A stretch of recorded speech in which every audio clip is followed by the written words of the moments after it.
was a lot braver than I am. Madison Rose. Before you were born, your dad and I were trying to pick your name. Of course, like every married couple, we couldn't agree. I wanted to name you after a beautiful girl I admired named Kylie. And of course, my middle name, Kay. Kylie Kay. But the name Kylie reminded your dad of someone in high school with the last name Kylie, and it wasn't meant to be.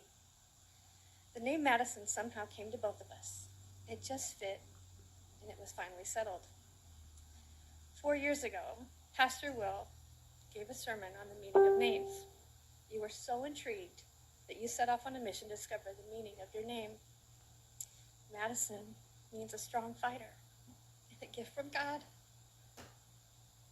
That was the day that I knew in my heart your dad and I did not come up with your name by ourselves.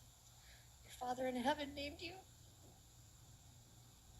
These meanings, a strong fighter and a gift from God, have been my strength and my peace throughout this journey, along with the verse Joshua 1:9. Be strong and courageous. Do not be afraid, for the Lord your God is with you always. The strings of lights in here remind me of our Disneyland days.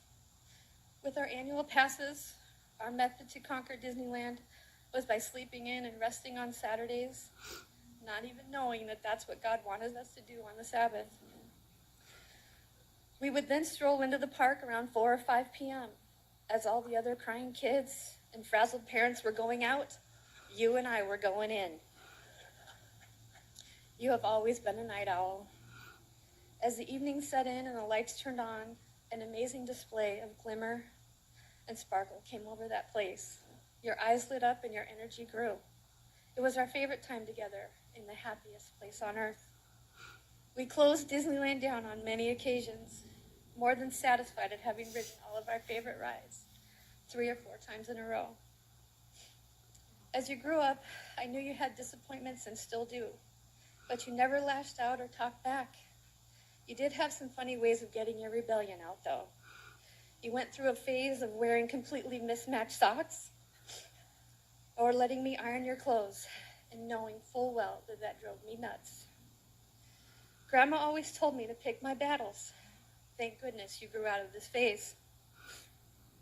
You have matured into a beautiful young woman with determination and you're wicked smart, as your Boston t-shirt proclaims. Your compassion and care for others blows me away to this day. You're funny, kind, and loving to everyone you meet.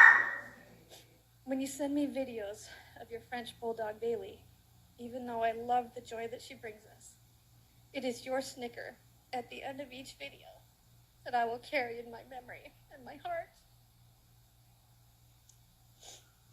I am so thankful that God has gifted me with you. I would give anything for this celebration of your life to begin again with Jesus miraculously curing your cancer. It has been my prayer and hope for a very long time.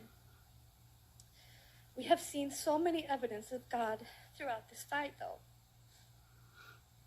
Before you were diagnosed and we thought it was a strained muscle, you had multiple massages and went to a chiropractor who actually cracked your neck and spine. Literally, you should have been paralyzed from the neck down. Then as the medical bills started to flood in, one bill came in and it was for $1,805. I set the bill down and said, Dad, this one is yours. A week later, a check came in the mail from the Camarillo Church for $1,810. I sat down on the floor and cried. Then there was a time at Exmo a few months back. You had trouble breathing at the high Colorado altitudes. Your rogue lung, as you called it from the Star Wars movie, Rogue One, had to be drained every 3 days. You had this feeling come over you to ask the counselors to pray over you and sing praises. One of the nurses there had her hand on your back and felt your back become hot to the touch as the Holy Spirit filled the room. When you came home, you sat down to drain your lung and almost nothing came out. We thought the bottle was clogged, so you did it again. Only a few drops. From 1 liter every 3 days to nothing, we both were stunned.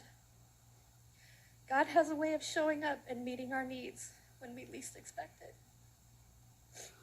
Even if God doesn't miraculously heal you, you have this faith and knowledge of how much he loves you. One day you will rise up with a fully restored body and that beautiful name that he gave you. I can't wait to see you rise in his glory and be with you for eternity. I love you, Madison Rose Jones.